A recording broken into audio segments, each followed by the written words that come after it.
Hello dear students, कैसे हैं आप लोग? आई होप कि आप लोग बहुत अच्छे होंगे और आपकी प्रिपरेशन भी बहुत अच्छी चल रही होगी। और आपके इसी प्रिपरेशन में थोड़ा सा मोटिवेशन डालने के लिए वैकेंसी आ चुका है आईबीपीएस क्लर्क 2025 का, जिसका एग्जाम फॉर्म आप भर पाएंगे 1 अगस्त से लेकर 21 अगस्त के बीच में। इसका एग्जाम फॉर्म फिलअप किया जा सकता है।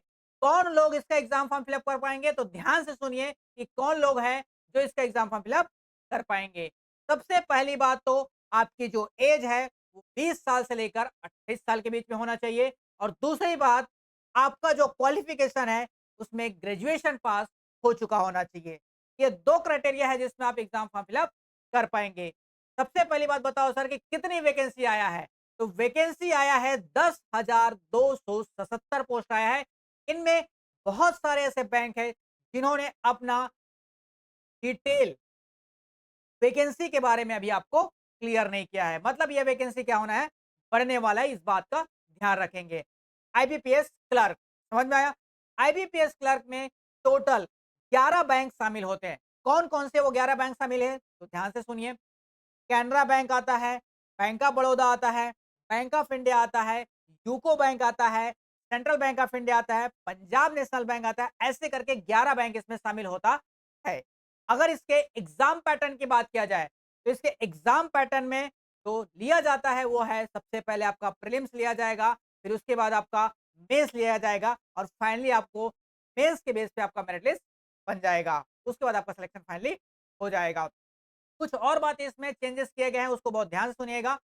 जितने भी लोग हैं जो इस तरह के एग्जाम फॉर्म भरते हैं बैंकिंग में, इसमें पहली बार आया है एलएलपीटी यानी कि local language proficiency test.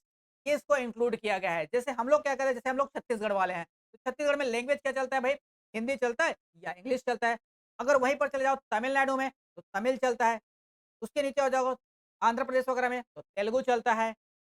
Goa चले जाओ, कोंकणी भाषा चलता है। तो ऐसे अलग-अलग स्टेट में, महाराष्ट्र चले जाओ तो मराठी चलता है। तो अगर आप अपने स्टेट को छोड़कर किसी और स्टेट में अपना एग्ज़ाम फॉर्म भरने जाएँगे, तो वहाँ का लोकल लैंग्वेज आपको आना चाहिए। ये पहले बोलता था, लेकिन अब क्या बोल रहा है कि भाई उसका प्रूफ भी आपके पास होना चाहिए। समझ में आया? अगर आपके पास प्रूफ नहीं है, मतलब प्रूफ का मतलब कहाँ से दे पाओगे?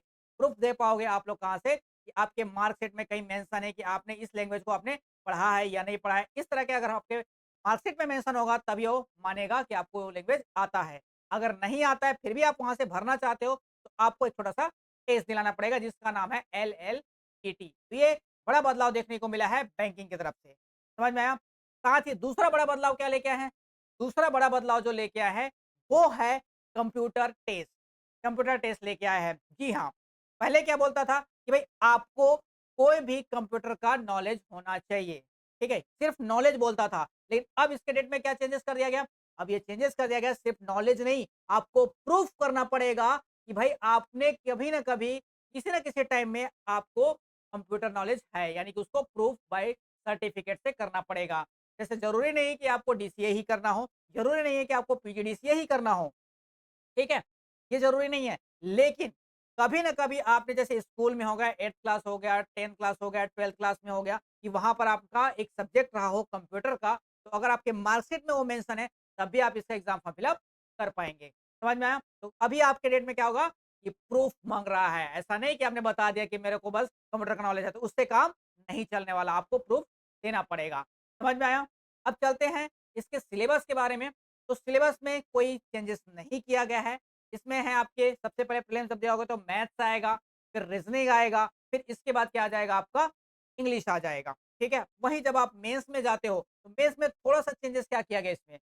पहले क्या आता था कि भाई आपके पास 190 क्वेश्चन्स आते थे, ठीक है? अब इसको थोड़ा-सा कम कर दिया गया है। 190 के बजाय आपके पास कितने आएँगे? 155 सवाल आपके पास आएँगे। हालाँकि मार्क्स उतने ही जाएँगे, ठीक है? मार्क्स कितना जाएँगे? उतने ही जाएँगे। आपके पास कितना? 200 मार्क्स का ही आ जाएगा। समझ में आया? ये कुछ चेंजेस किए गए हैं, बहुत ध्यान से देखिएगा, उसके बाद इसका एग्ज़ाम फॉर्म फिल अप कर दीजिएगा।